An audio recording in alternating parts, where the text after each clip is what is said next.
Good morning. Good morning. Now I know you can hear me. That's great. Thanks.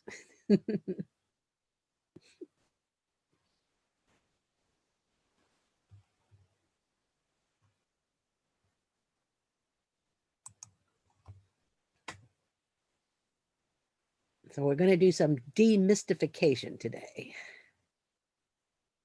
Yeah, I have a quick question, Professor. For the haiku week 6, that's from the Buddhist wisdom book where they talk about the Bodhisattvas, right? Or the where there's like different lessons with the Subhuti. I don't have that series of questions with me right now. Do you have the question? Yes. Let's see.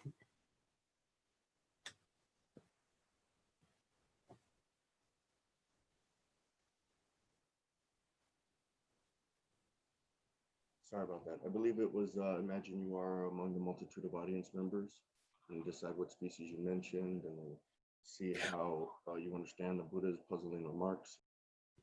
Oh, all right. That's actually about the Lotus Sutra.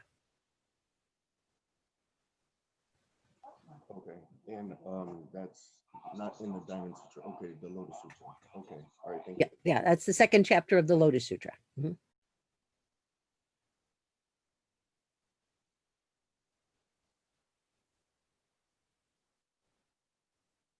So if you go to Canvas and you look at the dates, it'll show you what the readings are, and I think they're also listed by week. So you can match up the week 6, with the materials that are in a separate module.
Okay, so let's get started. So meditation is extremely important topic in Buddhism, and I have put it off until now, week 9, because it is so important, but also requires a context in which to understand what constitutes meditation. So we're going to take a look at how people approach meditation, because it is not something specific to Buddhism, but also what is unique about Buddhist meditation. So there's actually a thread that's running through all of our discussions. At the very beginning, we talked about the battle for Buddha's brain, and that battle eventuated in a shift, a cognitive shift, so that the Buddha goes from the task-driven practitioner of Vedic religion looking for his Atman to becoming awakened by opening himself up to reality as a whole. So not going inside his brain and trying to come up with some concept of reality, but to have a clear experience of reality. He did that through his meditation practice, But after he becomes awakened, the issue now becomes, how can he help others make that same shift? He can't do it for them. He's not a divine figure. And the way in which he tries to be helpful depends on who the audience members are. So he has one message, but that message needs to be tailored to a particular kind of individual who is in need of that kind of shift. Now, as we're moving into East Asia with Buddhism, we have a different culture. The priority is still there, but the way in which the practice of meditation, which is the core practice of Buddhism, the way in which that is presented also needs to address new audiences in ways that relate to them. And of course, hundreds of years have gone by. So meditation itself tends to be very mystified by people. And that's why I chose this image, because it's not about people doing the full lotus position and hovering in the air. So that is the mystification of meditation. It's actually more about the brain. So the image is intentionally misleading because there's a whole lot more to meditation than that. So we want to look at what is meditation, how it is done, and especially in the context of Buddhist philosophy, why Chan has made it the core practice. They put all their marbles in that basket. So we can start with a quote from George Orwell, who's actually a very philosophical source. He's known for shocking novels. Mostly he was a journalist and an excellent writer, but he has a very interesting way of understanding not just political problems, but the problem of the human mind. So he says, to see what is right in front of one's nose needs a constant struggle. So even though that's coming from George Orwell, I have no reason to believe he has any connection with Buddhism. I think he is very much resonating with the Buddhist philosophical position. Reality is right in front of our noses, but we have to constantly struggle to see what's right in front of us because we are stuck on our internal mentation. So that's what we've been talking a lot about in the Mahayana section, the problem of thought coverings and perceptions and lakshana. So in the heart text, there's the story about the doctor's prescription. So the physician is compared to a person who has become awakened. The physician provides a prescription, that is, trying to help people to shift from their illness, their deluded mind, to the awakened mind. And so that represents the compassionate message of the Buddha. And as the story ends, the prescription is given to the patient, but the patient just brags about it. Oh, I have such a great physician. He gave me this prescription, but the patient never took the prescription. So the underlying message is you have to take the medicine yourself. So blind faith in the physician is not going to cure you. It leads to addiction to words versus practice. So just listening to what the physician says and putting the prescription, let's say like a sutra, on your bookshelf, that isn't going to get you awakened. You actually have to take the medicine. You have to practice. Now, Chan takes it one step further and warns us, you can actually become addicted to the medicine itself. So unfortunately, that often happens when people are taking painkillers because they have some actual physical pain, but after the situation has been resolved, they can become addicted to that pain medicine, even though they really don't need it, except in terms of their psychological addiction. So Chan is understanding that, yes, the Buddha has provided us with a prescription, but don't get hung up on that as a concept, just as we have to empty out the concept of emptiness itself. So in that sense, it's a very radical approach to Buddhism, and Chan practitioners actually see themselves as doing the core practice that had become complicated and misdirected through centuries of people misunderstanding and getting addicted to the words of the Buddha. So all of this builds on awareness. Awareness, as we see, is the first step that is emphasized by the Buddha. You have to be aware of what's going on. So this is a 2013 article, which puts it in a contemporary context. The modern world's tech-giddy control and facilitation makes us stupid. Awareness atrophies. Dumb gets dumber. Lists are everywhere. When you are not told what to do, you begin to think what to do.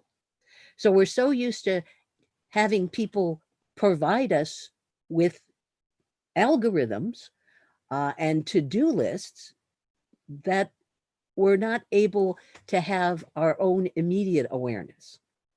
And this can happen even with Buddhist practitioners. So the state's cameras, handheld screens, facsimiles of the experience, that is the real reality that you might have if they ever looked up. So instead of looking at reality for ourselves, we depend on these edited versions, particularly technological versions, virtual realities. So even though they don't have all that kind of technology in the time of the Buddha, there is a kind of virtual reality that had been created in terms of something like, for example, Vedic religion. It presents this picture of what reality is, what your true nature is in terms of Atman. And as long as you're hung up on that, you're not going to be able to actually see what reality is. And that's the shift that the Buddha himself experienced. So what is this meditation that is the key that begins with awareness? So there's various forms of meditation, sometimes called contemplation, even mindfulness. That's a term people like to use to kind of take it away from kind of a religious connotation. And it's not unique to India or Asian cultures. It's actually been practiced by many cultures over literally thousands of years. Krishnamurti has a very interesting statement. The very inquiry into what meditation is to meditate. So right now we are inquiring into what meditation is, and therefore, in a way, we are meditating. We are stepping back and trying to get an awareness of reality. So he also calls this choiceless awareness. When you are aware, but are not making any judgments, you're just, I can't use the word observing because he doesn't like to think of observed, but there's just awareness without even a subject that is being aware. And I probably quoted this next one several times because it's one of my favorites from Krishnamurti. Just watch what thought is doing to itself. Be aware of how your thought is, in many cases, misleading you, misguiding you, because it's acting on perceptions that are the building blocks of delusion. So he calls this, one of his most popular works is called Freedom from the Known. What you know actually holds you back. And we can see this in the case of Subhuti. He knows so much about emptiness that in the Diamond Sutra, he needs to be reminded that it's not just a concept or a talking point. Emptiness is something that we need to learn how to live. So to live simply is to live intelligently, without an observer in observation. So just awareness, nothing else. So that is one way to try to understand the process of meditation. So the reason that I use the Vipassana meditation text is that I am not a meditation teacher. I'm not going to use the class to teach you meditation, yet that book will walk you through how meditation is taught, because it is about a workshop where people are there to learn how to meditate. Aristotle, of all people, also has something similar to this notion of meditation. So this is someone talking about him. For the philosophers of antiquity, and I think specifically talking about ancient Greece, notably Aristotle, it was assumed that the goal of the philosophical life, the good life, was happiness, and that the latter could be defined as the bios theoretikos, the solitary life of contemplation. So even Aristotle, again, no connection directly with Buddhism, understands that there's something about understanding our own mind that is a key to having what the Greeks like to call the good life. Rousseau has a book called Reveries of a Solitary Walker. He describes an experience he had floating in a rowboat. The parts that you'll see that I've highlighted in blue are not there in the original, but these are things that we'll see keep coming up when people are talking about contemplation or meditation. So there's certain things that are similar despite other differences in meditation. So Rousseau talks about a state where the soul can find a resting place secure enough to establish itself and concentrate its entire being there. Now, of course, we don't have a soul in Buddhism, so we might substitute the word mind there. And what is it about this resting place with no need to remember the past or reach into the future, where time is nothing to it? So repeatedly, we'll see people are coming to the point where time itself no longer exists, or we are outside of time or beyond time. You might notice that this also ties in with one of the revelations in the Diamond Sutra, where both time and space are exposed as constructs. Ludwig Wittgenstein, 20th century philosopher, the eternal life is given to those who live in the present. So again, that stepping outside of time. Walt Whitman, Leaves of Grass. Happiness is not in another place, but in this place, not for another hour, but this hour.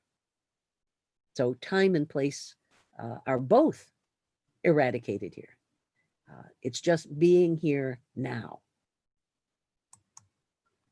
This is a contemporary philosopher. To be like God is to be without time, or rather in time, with no concern for time. And why is that important? Well, you're free of passions and troubles of the soul. Experiencing something like calm in the face of things and of oneself.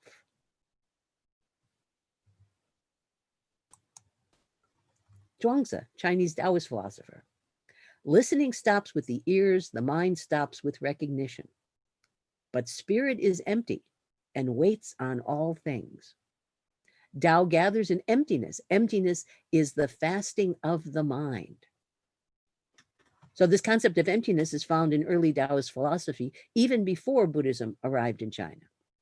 So this was a point of commonality between Buddhist and Taoist philosophers in a Chinese cultural context. So this notion of fasting of the mind, I think you can see how that ties in with the emptying out of all those thought coverings that are the dust on our mere mind, distorting our image of reality. Thich Nhat Hanh, contemporary Vietnamese Buddhist master. He uses the word mindfulness rather than meditation. Keeping one's consciousness alive to the present reality.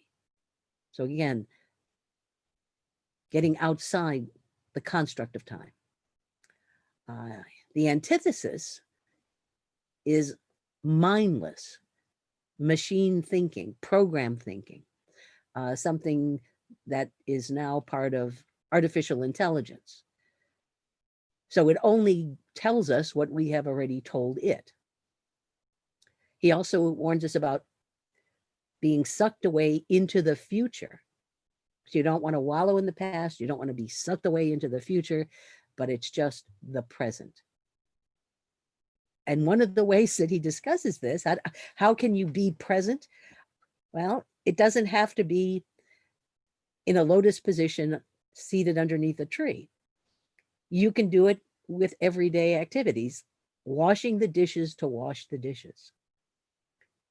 And I think what he has in mind here is you're not mindlessly washing the dishes. You're just concentrating on washing those dishes. That's where you are now. That's what you're doing now. Your mind is not wandering to the past or to the future, but it is concentrated on that particular task. So any task can be a moment, a meditational or mindful moment. So if you had a lot of possibilities here, any comments so far or questions? Couldn't even concentrating on that thought be a concentration in and of itself, and that can also detaches you from achieving that mindfulness in the moment, right? Well, that's a very good question. So when he's talking about washing dishes, you're not concentrating on the thought of washing dishes. You're concentrating on the action of washing dishes. You're just doing it. And that can also be compared to like the walking meditation or whatever, when one is walking and Yes, thinking about the bottom of your feet and being in that moment and you think about that's nothing right. else. Right. Yes. When you're doing walking meditation, you're putting one foot in front of the other. Yes. So if you take an inventory of your normal day, you might see that many times, even when you're driving, your mind is not really driving. It's on automatic pilot. That's the mindless machine thinking. You're sunk in internal mentation. So you're not there in that moment. Kind of goes back to our discussion of consciousness. People are not conscious for most of the day. We talk about being conscious, but in fact, in a medical sense, consciousness is rather rare for people. We do a lot of things in a very routine kind of habitual manner. And meditation takes us out of that and brings us into reality. So mindful eating, here's a comparison. Mindful eating is not a pie eating contest. Because if you're in a pie eating contest, like this guy here in the picture, he's very task driven. He's not eating the pie to eat the pie. He's eating the pie to win the prize. So it's me versus the competition. He's into himself and his drive to succeed. Mindful eating would be eating the pie just to eat the pie.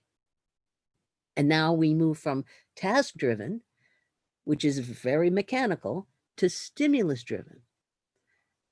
Thich Nhat Hanh likes to use these kinds of examples that people can relate to. So if you're eating the pie just to eat the pie, you are aware. You're aware of the taste, you're aware of the texture, you're aware of the scent.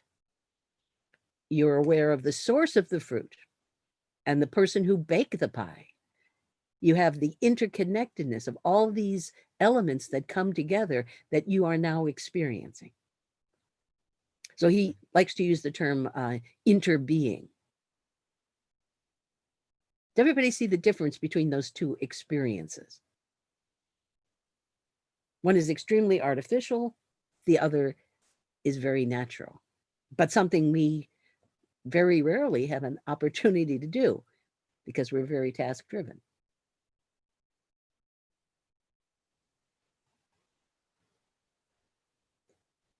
So under what conditions does the average American eat just to eat?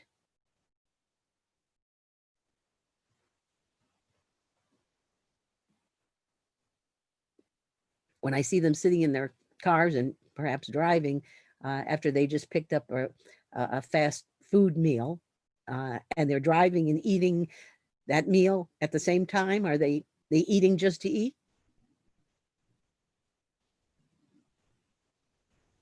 No, I don't think so. Yeah, they got to fuel themselves up like they were just a car. You put gas in your car to keep it going. You put food in your stomach so you can keep going in your task-driven day.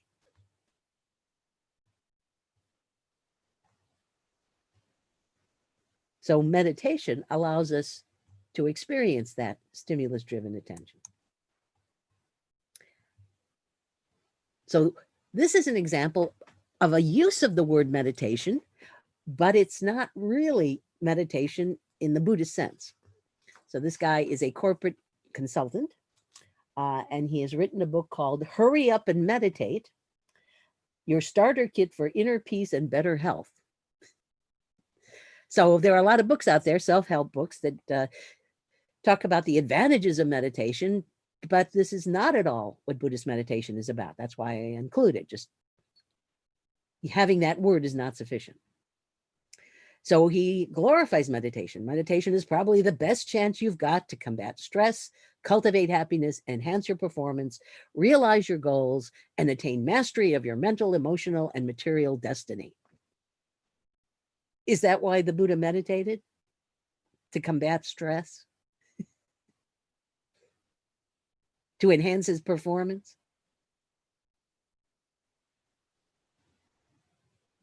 Now, when he was practicing Vedic religion, yes, he had a goal. His goal was to merge Atman into Brahman. So it was more like this version of meditation. But a lot of Americans, when you talk about meditation today or mindfulness, they very often associate it with, oh, that's stress relief. And that doesn't mean that it can't help your stress level, but that's not why the Buddha is doing it. It's something much more important. So how does one meditate? So the goals and practices vary as well as the results. So any questions about these initial definitions? There are some similarities, but there are also some differences, but specifically the getting outside of the construct of time. That's one thing that seems to be a common point, no matter who is talking about that contemplation or meditation.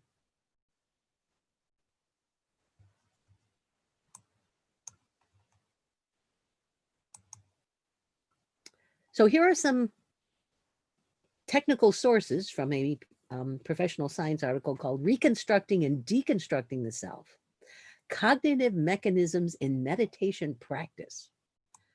So that puts this on a more scientific level. So it starts out with the problem of cognitive reification. That's what we've been talking about, particularly in the Mahayana texts, these thought coverings, these conceptualization. So the experience of thoughts, emotions, and perceptions as being accurate depictions of reality. So this fits in with the whole notion of lakshana, or perceptions, which could be sensory or intellectual or emotional. So if we think that our perceptions represent reality, well, Buddhism comes in and says, well, you got to take a closer look at that. Of all the perceptions, it also zeroes in on one that is at the core of Buddhist philosophy. In particular, the implicit belief that the self and objects of consciousness are inherently enduring, unitary, and independent of their surrounding conditions and circumstances. So this is the fiction, from a Buddhist standpoint, of Atman. In Buddhist tradition, cognitive reification, reification comes from the Latin word rea, which means thing. So you could translate it as thingification. We turn experiences into things that exist outside of us. So cognitive reification is a primary target in deconstructive styles of meditation. So we've talked a lot about these thought coverings, the dust on our mere mind that distort our understanding, our experience of reality, and that's what meditation is able to deal with. So here's the theoretical structure, that thought coverings are the problem. How do I deal with those problems? Through meditation. This can lead to insight, and that insight comes from the shift in consciousness. So that's exactly what we've been talking about from the very beginning, the shift specifically from the task-driven to the stimulus-driven. A shift in consciousness that is often sudden and involves a feeling of knowing, understanding, or perceiving something that had previously eluded one's grasp. So that is the result of meditation practice. In deconstructive meditation practices, so there's basically two kinds that we're going to be talking about. Insight is often elicited through self-inquiry and pertains to specific self-related psychological processes that inform well-being. So very often the focus of meditation is this notion or the construct of self. Mindfulness, a term that is defined differently in Buddhist and contemporary contexts, but which often refers to a self-regulated attentional stance oriented towards present moment experience that is characterized by curiosity, openness, and acceptance. So I think we see that present moment experience focus of attention in many of those definitions of meditation and contemplation we looked at the beginning. In some traditional Buddhist contexts, mindfulness is equivalent to the psychological process that we refer here to meta-awareness. So it's not just awareness, it's awareness of awareness. And here is that meta-awareness. This is what takes place during meditation. Well, especially if it's done right. The goal, let's say, of Buddhist meditation. Heightened awareness of the processes of consciousness, including processes of thinking, feeling, and perceiving. Or as Krishnamurti puts it, see what thought is doing to itself. Along with the regulation of the scope and stability of attention, the cultivation of meta-awareness is an important objective in attentional styles of meditation practice. So that's what's going on as you're meditating. You are looking within to see how your mind or brain is processing data, whether it's sensory data, intellectual data, emotional data. So this really is very parallel to what you see in the Vipassana text. But the wording is put more in a scientific context. Any questions about these basic definitions here? So it's not just some mystical experience going on there. We can actually try to see the components in that shifting process.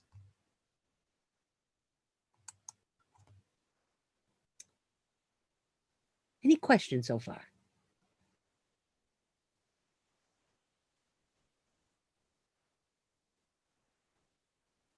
Okay, so this is an interesting study about what's happening depending on what kind of meditation you're practicing. So this has to do with brain waves on meditation. So it's a scientific study where they took 3 different groups to test for their reactions or lack of reaction to a series of sudden loud noises every 3 minutes during meditation practice. So one group were novices, they had never meditated before, and so we're just given basic instructions. Some of them were doing Hindu meditation, so that would be the kind of meditation the Buddha practiced in Vedic religion, and some did Zen. So the novice meditators, so they weren't told that there was going to be a sound. They said, go in the room and meditate. And then suddenly these sounds started. So at first they were agitated by the sound. And then there was a gradual decrease in their agitation the second time they heard it and the third time. And by the time the 4th round, they completely ignored it. So this is how the average mind is, that if there's something out there, we might initially be aware of it, but then we start editing the experience. So this in Buddhism is called habit energy. You go back to your old habit. I respond to the sound because I'm trying to see if there's something out there that I have to be concerned about. And I might perceive it as some kind of a threat or at least a disruption because they've been told go in there and meditate, and there's this thing that's preventing them. So we actually learn how to stop the awareness of that sound until eventually we have no response at all. So they're driven by the task to meditate, which is what they've been told to do. This stimulus from outside is intruding on their task. And because they want to stay on the task, they ignore in a gradual process, the external stimulus. Isn't that how we usually deal with things? We only need to pay attention to what's absolutely essential. And sometimes we don't pay attention even the first time. When we were on the campus, I would often ask students, well, did you hear the birds singing on campus? And it's remarkable how many students tell me, oh no, there's no birds on campus. I never heard any birds singing. Have any of you heard birds singing on our campus last time you were there? I can assure you there are a lot of birds. Yes, there's a bunch of little ones, and they all flock around in usually groups of like 6 to 10-ish. Yeah, so I actually went to take a walk there a few days ago, and I saw that two hawks made a nest at the top of the tower next to Oh. staff club or something building. fascinating. Yeah. Yes. Because there are no people, so they took the Mhm. space. Mhm. And when the campus is full of people, people usually just pay attention to people, don't they? Especially certain people that they know. So we tend to edit out things that are not important to us, to our ego, and that would include elements of nature. So I believe the students when they said, no, I've never heard any birds, but that's because they had acted like the novice meditators and eliminated them from their awareness because they were, well, in some cases they probably they're hooked into their technology and so they can't hear anything except the music that they're playing, or they're talking on their phone. But we don't value awareness in a broad sense. We tend, because of our task-driven attention, to only be aware of what we consider to be important to us. So that's mirrored in what the novice meditators were doing. So the initial response and then no response whatsoever. Does everybody see that? Then there's the Hindu meditators. So they had practice with meditating. But when the sound was played outside their room, they had no reaction at all. They did not perceive the sound. So they were oblivious to the environment. They were totally task-driven. So they had much more control than the first group. This kind of meditation really focuses on going inside. And it also creates a dualism between the inside and the outside. It is a form of training to cut off external experience because it's only about your Atman and Brahman, mind versus body. Body is irrelevant. The only thing that's important is mind or Atman. Does everybody see how this is different? This would take a lot of training to be able to have absolutely no response whatsoever. The kind of training that the Buddha had before he became awakened. But remember, it didn't really work for him. He was able to do this at a very high level, but it didn't get him closer to understanding reality. And then we have the Zen meditators. And their response was quite unique. They were both responsive, aware, but were able to go back to their task. So it's a conscious shift between task-driven attention, that is, I'm here to meditate, and stimulus-driven attention, I'm aware of what's going on around me. So the mind went out, noted the noise, and then went back in. And there was the same reaction each time they heard that sound. So it wasn't the same sound. Each sound is actually unique. And they realized that. So they gave each sound the same amount of attention, the same awareness. So this represents the non-dualism of Buddhist practice. You're not oblivious to reality, you're actually getting in touch with reality. So you don't try to edit out external reality as somehow inferior to what's going on in your mind. And this is how this is explained, but the Zen mind. This is a mind which responds to something with attention and then returns to its own natural state. So we don't belittle the other because there is this interconnection, but there's also the possibility of returning to the task when necessary. So there's no fixation on or editing of experience. It's always a fresh experience. It's been often compared to the mind of a child. No falling back on past conditioning. So that's what happened in the case of the novices. They hear the sound and then they realize, oh, that's not important, and they go back. And then each time the sound is repeated, it has less and less impact on their awareness. So they are conditioned to think, well, I can ignore it. There's nothing there, nothing important to me. So the novices make a choice to edit out what they perceive as a distraction. So they close themselves from the full scope of reality. They only pay attention to what they think is important. Hindu meditators completely exclude the external environment because of their dualistic mindset. So from a Buddhist perspective, they are not fully aware of reality. Their reality is confined to that internal meditation. The Zen meditators practice what Krishnamurti calls choiceless awareness. So this is also known as the non-discriminating mind. It doesn't say this sound is important and that sound isn't. It just takes in whatever is there. So that would be the non-dualism. Everybody see the difference in what's happening in their minds. So they're all experiencing the same environment, but their mind has a different response based on their training or lack of training.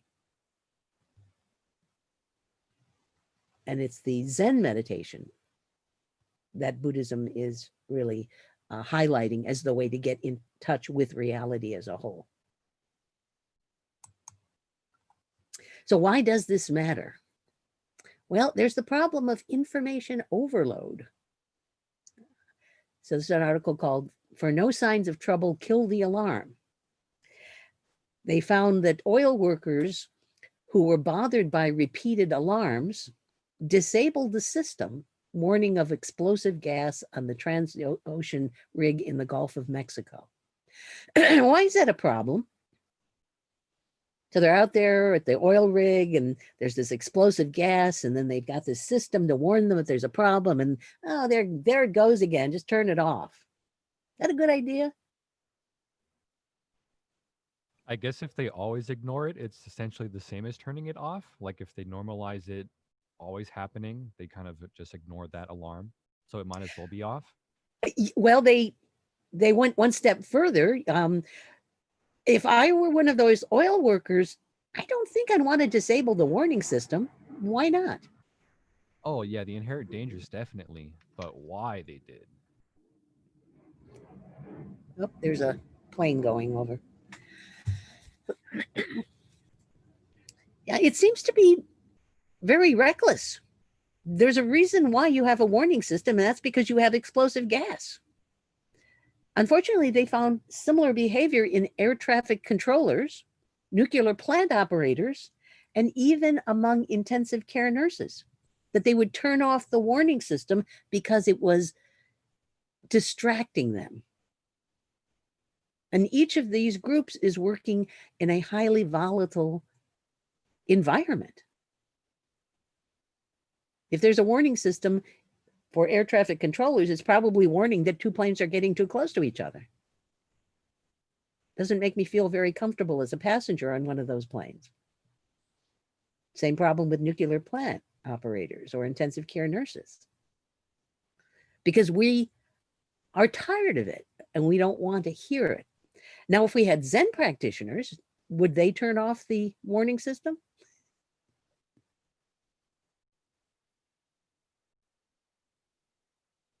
Or No. would they respond to each stimulus equally? Yeah, I think they'd be equally aware of each alarm and Yeah. just kind of let it come in and let it go. because you never, each one is different and you never know which one might actually be real. So there are some serious repercussions. This is actually an interesting statement made by students some years ago who's in the military. And when we were talking about meditation, he wrote a commentary in terms of how he could relate to it in terms of his experience. So he says, I feel I have practiced some type of meditation in my lifetime. As a soldier, I will close my eyes and focus my mind on the mission. I will eliminate any thoughts that would conflict with my mission. In some moments, I have seconds or hours to mentally prepare myself for a mission. I imagine myself moving from point A to point B with total focus and mental concentration. So how does that help him? Obviously, this is part of his training. We often like to think of the stereotypical response to a threat as fight or flight. But if you're in the military and in a context where you are very often put in a kind of a situation that is threatening, there is a third option, and that involves, as he points out, something similar to the discipline of meditation training, which is responsive and integrating both what's happening in your mind and what you're experiencing, the kind of a non-dualism there. So that brings us to the reading for today, which is the Zen Sourcebook, Chapter 2. So I hope everybody is now reading that Zen Sourcebook, because that's where we're going to be for the next several weeks. So this is a depiction. This is a painting from Chinese Buddhism, but it shows the Chinese monk encountering someone I believe would be Bodhidharma himself. You can see that there are quite a series of obvious differences in terms of their characteristics. So this is the meeting of Indian Buddhism and Chinese Buddhists. So meditation itself, the character that was used in China, so they have to translate all these terms that come to them from India. It represents a level place where an altar would be set up, which implies a place of sacrifice. So originally it had a religious connotation, and then they chose that character to represent the place where one practices meditation. So it is a place that is, I don't want to use the word sacred, but it's a place for special activities. Now, the Sanskrit term that is being translated here is dhyana, which is one of many words in Sanskrit for meditation. But in China, it becomes Chan. So dhyana becomes Chan. Then when it gets to Korea, they call it Sun. And in Japan, it becomes Zen. So they're all talking about the same thing. It all comes from the original Sanskrit term. There are all ways to discuss meditation practice, which is the core of all Chan practice.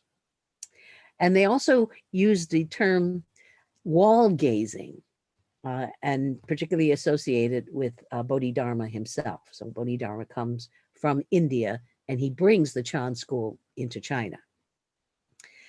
And it's based on his practice that he would meditate in a cave. That's not something unique to Chan.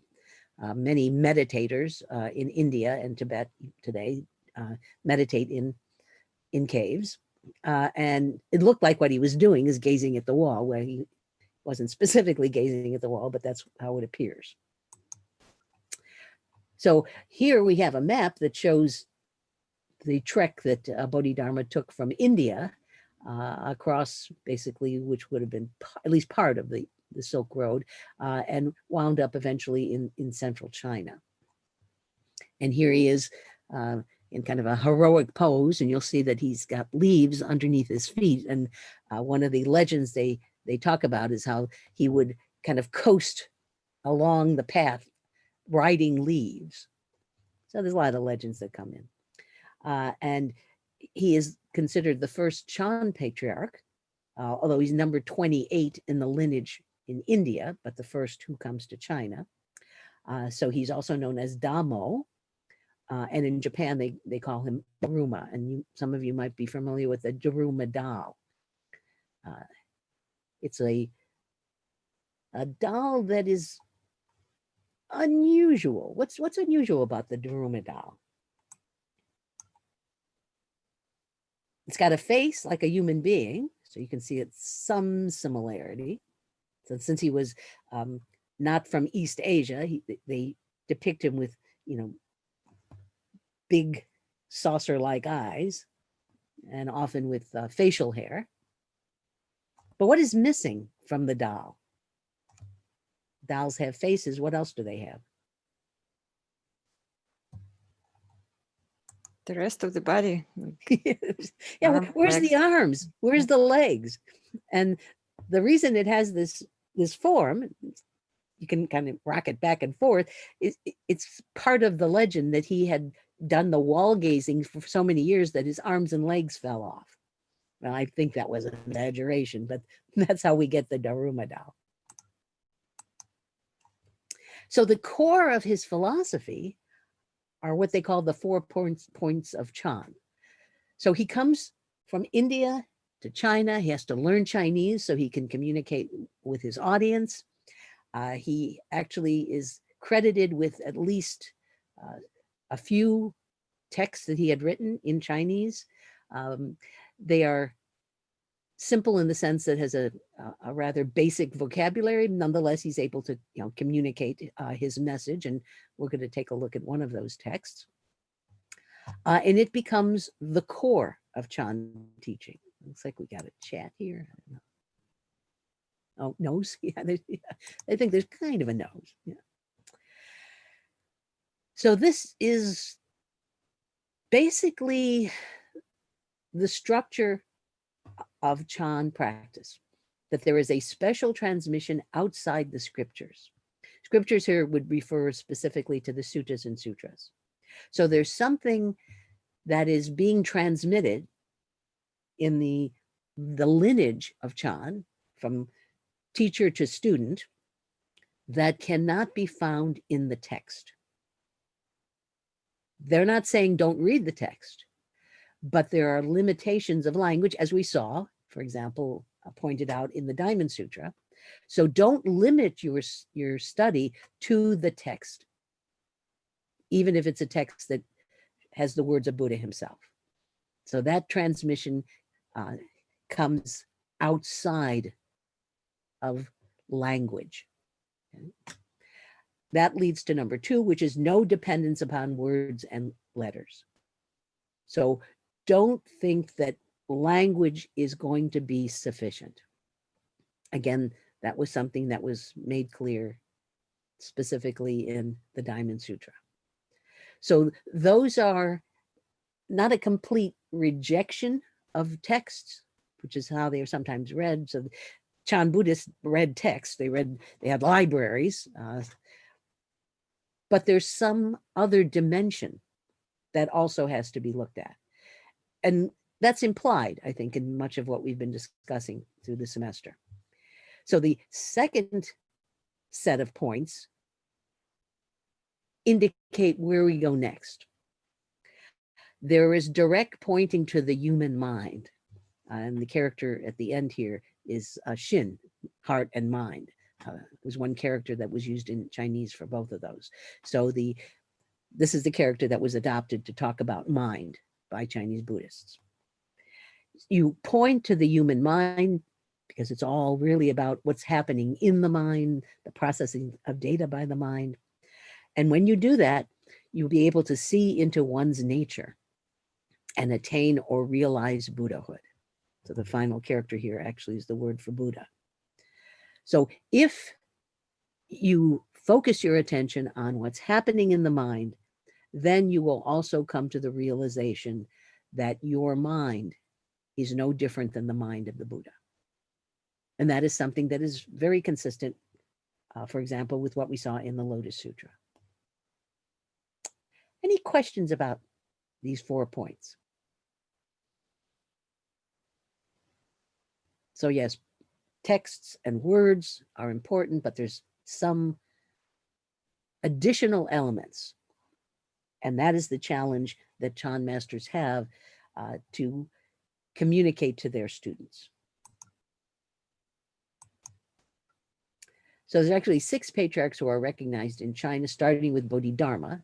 So we don't have exact dates, but around 440, he arrives from the West. So India was west of China. And as I said, he was number 28 in the lineage that traces itself back to the beginning of Chan practice or Dhyana practice, when the Buddha made the transmission to Mahakasyapa.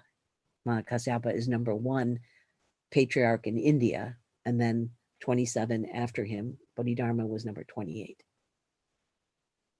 So the second is Huike, and Songchan, Daoxin, Hengren, and Huineng. The line continues after Huineng, but something important changes when we get to the so-called 6th patriarch. So we'll be talking about him later. So this transmission, which is outside of language, this transmission is included in the stories about Bodhidharma and his students. So as he's getting to the end of his life, he's going to transmit, because at this time there is one master of Chan in each generation. And then the transmission is made to one selected student. So he's having a kind of a final exam for his top 4 students. And he has to test them to see who actually has realized his teaching the best. So he asked them, what have you realized through the teachings? And each of them reflects a part of his body of wisdom. So he phrases his responses to them in terms of his body. So we talk about a body of wisdom as the, what are the components of, let's say, your philosophy. So they were his students. What did they get out of his teaching? So the first student says, the truth neither holds onto words and writings, nor is separate from them. Yet they can help realize the way. Now, I think you can see this is consistent with the 4 points of Chan that we talked about. So basically it says, yeah, don't get hung up on the words, don't get hung up on the texts. So it is accurate as a reflection of the teaching, but it's not really very informative. So Bodhidharma says that the level of understanding for this student is representative of his skin. So this person has realized the skin of Bodhidharma's teaching. I gave a letter grade, I'd give him a C. I mean, basically told him what he told the student. Nothing original here. So the skin would represent what here?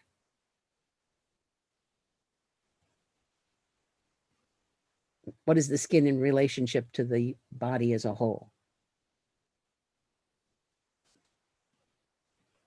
Sensation. Yeah, it's the outside. So you're still on the outside looking in. It's a very superficial understanding. So yes, you got it, but it's not much of you in there. You're just describing the exterior of the teaching, let's say. So the second student actually is a nun, and she says, the truth is like a fortunate glimpse of the Eastern paradise of Aksoba. Aksoba was one of the Buddhas that created a paradise that, or a pure land that people could theoretically be reborn into. It can be seen one time and not again. Now, I would give this student a B because it shows not just a reflection of what the 4 points of Chan are, but it puts it in a very interesting image.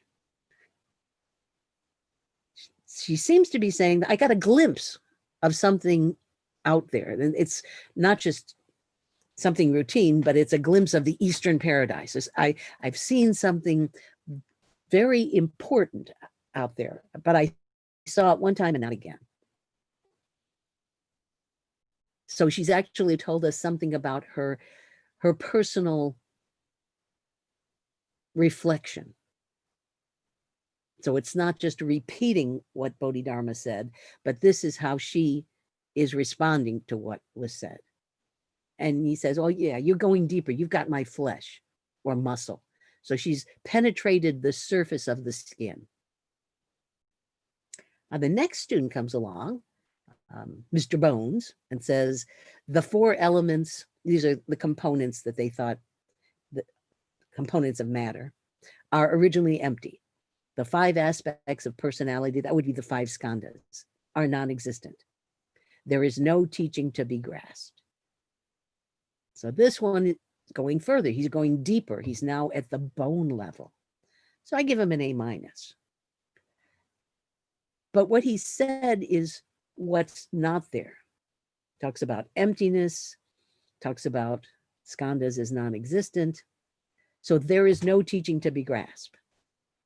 Now that is consistent with what Bodhidharma said, but the problem is that he said it. So if there's no teaching to be grasped, what is there to say? So if language is limited, but you still use language, it shows that you haven't completely overcome the limitation of language. So he's deeper, he's the bones, but he's not the one who becomes the second patriarch. That's the last guy, the guy who is Mr. Marrow, Hui Ke. He doesn't say anything. So even to say, I can't say anything, is to say something. Hui Ke bows respectfully and remains silent.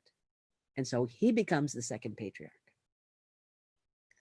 So he doesn't talk about the teaching of no teaching. He demonstrates it without the encumbrance of language. So the teaching of no teaching from Bodhidharma results in the response of no response. There's nothing to say here. Does everybody see why he wins the contest? So I'm not even going to grade him. He's way beyond. He's got the Zen grade. He doesn't need a grade.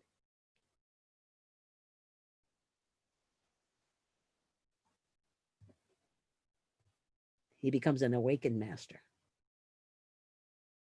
Now, later, people began to misunderstand these kinds of answers, and they thought, it worked for Hui Ke, so therefore, if I get asked one of these kinds of crazy Chan questions, I'll just do what he did. I'll remain silent. Problem is, it only works the first time.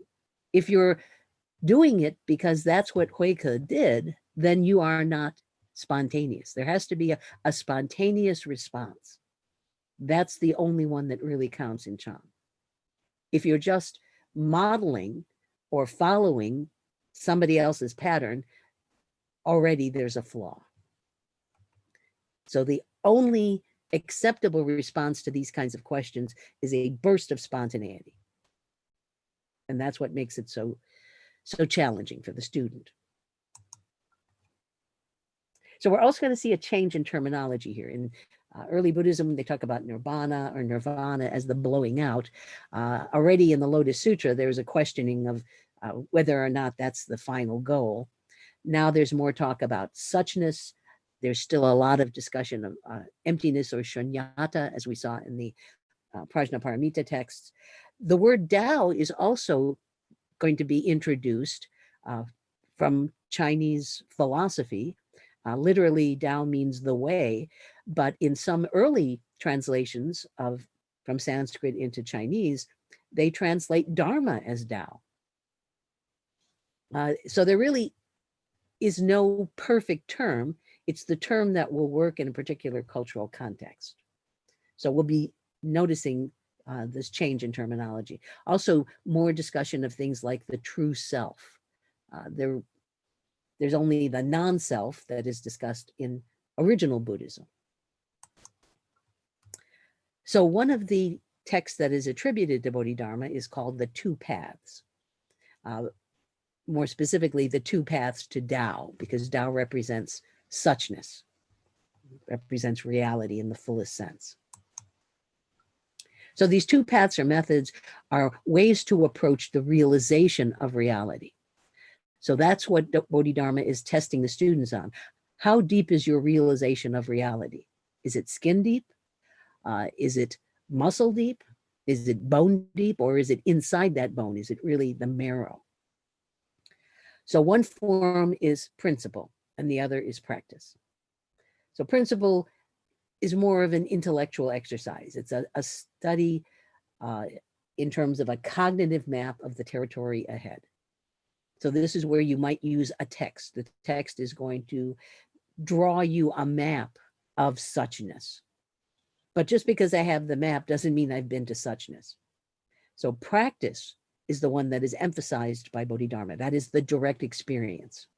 How do you get the direct experience? You get it by means of meditation. And then we can say you not just looked at the map and seen your destination on that map, but you have arrived at the destination. So the map is only the messenger, and what you're interested in is the actual message, the message of awakening. So entering through principle, the word principle has also been, it's on Chinese, it's li, has been translated as reason or philosophy, but more of an intellectual kind of approach. So using teaching to awaken the essence and understanding that all beings have the same true nature. So these are the words of Bodhidharma, which does not shine clearly because it is covered with the dust of delusion. So we want the students to understand, to have an intellectual, cognitive understanding that all beings have the same true nature. That true nature is the Buddha nature. Why don't we realize that? Because there's dust on our mere minds. We have to remove that dust through the practice of meditation. So this is really the egalitarianism of Buddhism, the wisdom embracing all species. There is no separation between self and other. We are not bound by words. We are free from concepts and discriminations. So there is a way to present that skepticism about language using language. So that's one point of entry. But that's not the one that he emphasizes. He is emphasizing, as does Chan, entering through practice. The word in Chinese is sheng, could be translated as conduct or experience.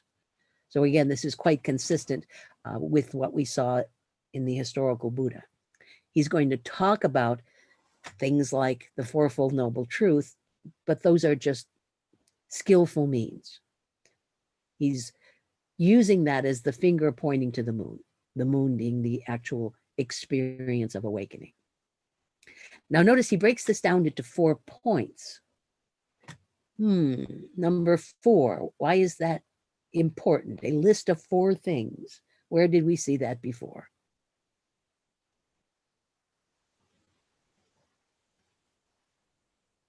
Doesn't the Buddha give a list of 4 things? The Four Noble Truths. The 4 Noble Truths, yes.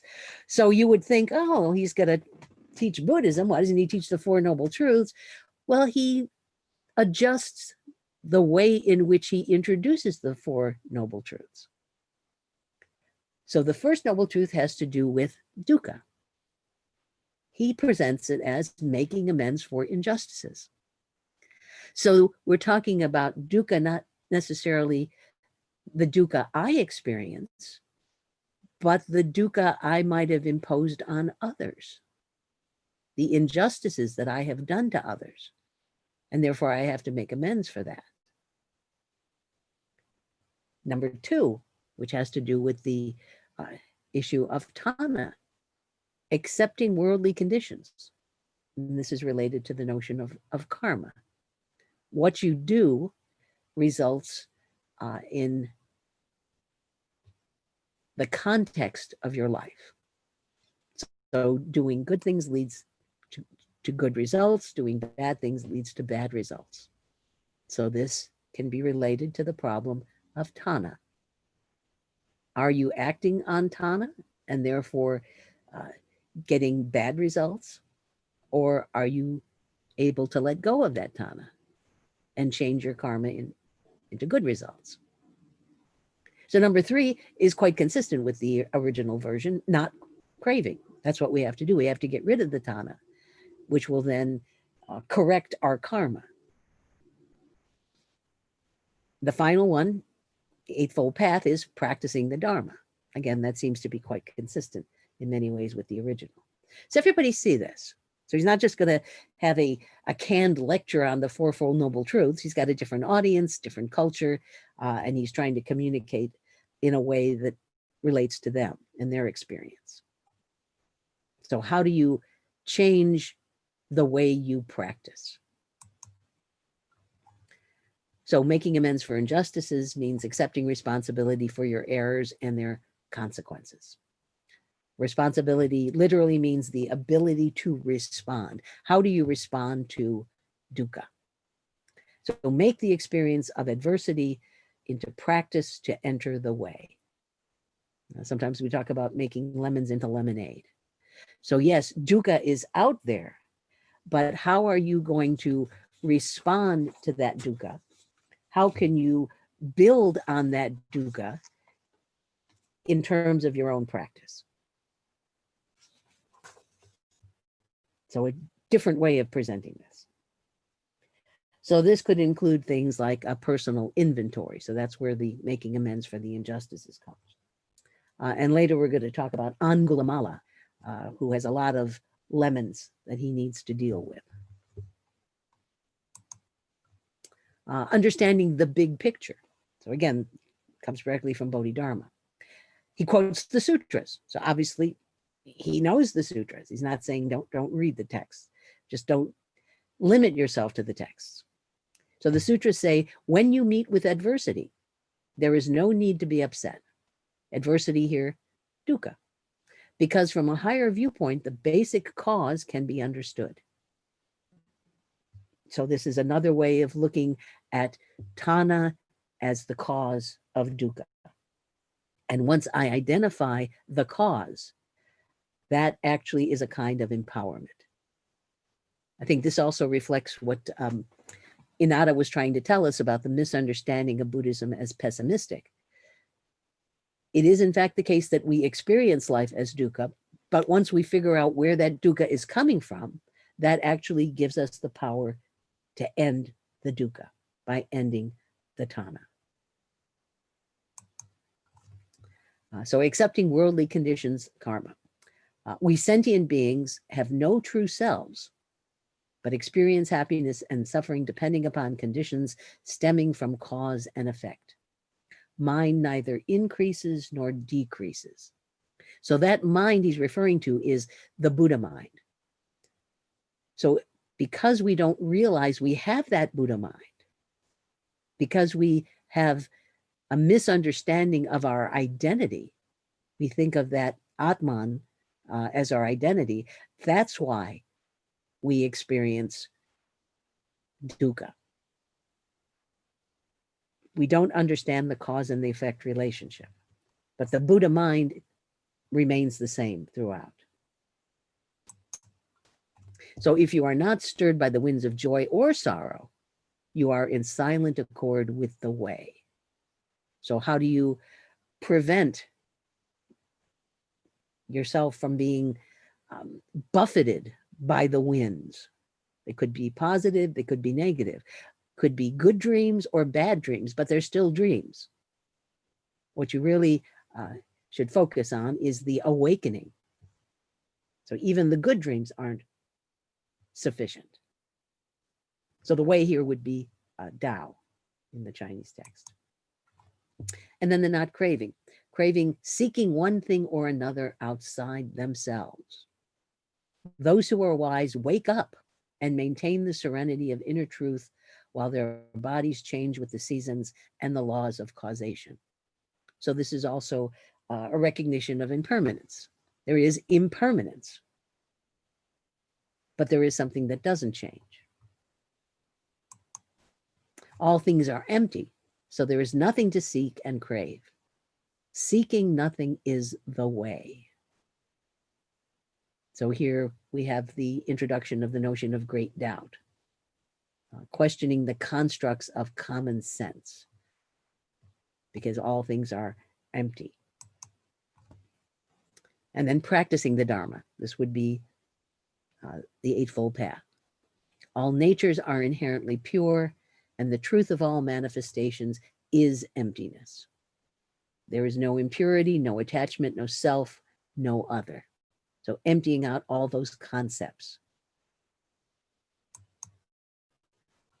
The sutras say in Dharma, there are no sentient beings because it is detached from any impurity of sentient beings.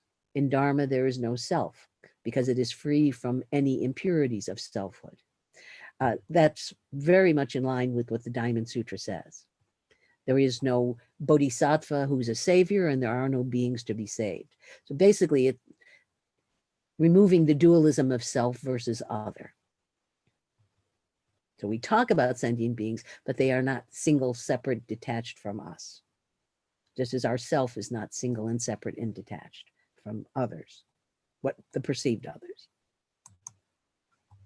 The wise practice charity with their bodies, lives, and property without grudging.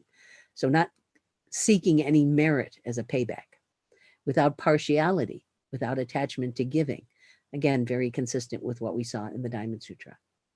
They also practice the other virtues.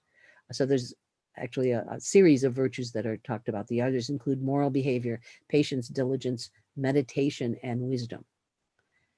And you practice them to eliminate delusions, but without being conscious of being virtuous. So you're not, again, looking for that payback, that reward. Okay, so why meditate? The way that this mechanical mind, so-called normal mind, works is an automatic pilot. Contemporary Buddhist practitioner talks about it. Time runs fast as we get older because we become more and more robotic. We become increasingly somnambulant, that is, sleepwalkers. The only difference between a rut and a grave are the dimensions. So we get stuck in this rut, and therefore we are unable to see reality as a whole. Meditation actually reflects the possibility of neuroplasticity. This is verified by studies of meditating monks, and it actually is changing the way your brain functions. And different applications. I'm going to kind of skip through these because I'm running out of time. But here's the two forms of meditation. You've read about the Vipassana version, but before Vipassana, there's a practice called samatha, to calm the mind.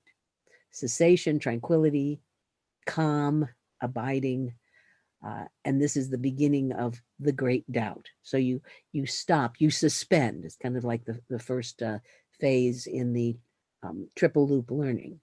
You suspend all you think you know or all your conditioned beliefs. And then you can have the next stage, which is Vipassana, clear observation or the discerning insight, which is the great death of delusion associated with compassion. But it looks like that's our time for now. So we'll, let's see, where are we? Yeah, we're close to the end here. So we'll just kind of finish up this PowerPoint next time, and we're going to be moving on to section 3. Most of the readings, as you'll see, are fairly brief, and we're not going to be covering the entire text. So any questions people have? At the very end, there actually is an haiku essay question about meditation. So I want you to consider the whole issue of meditation. Actually, I could very quickly just get back to that so you can see the final one.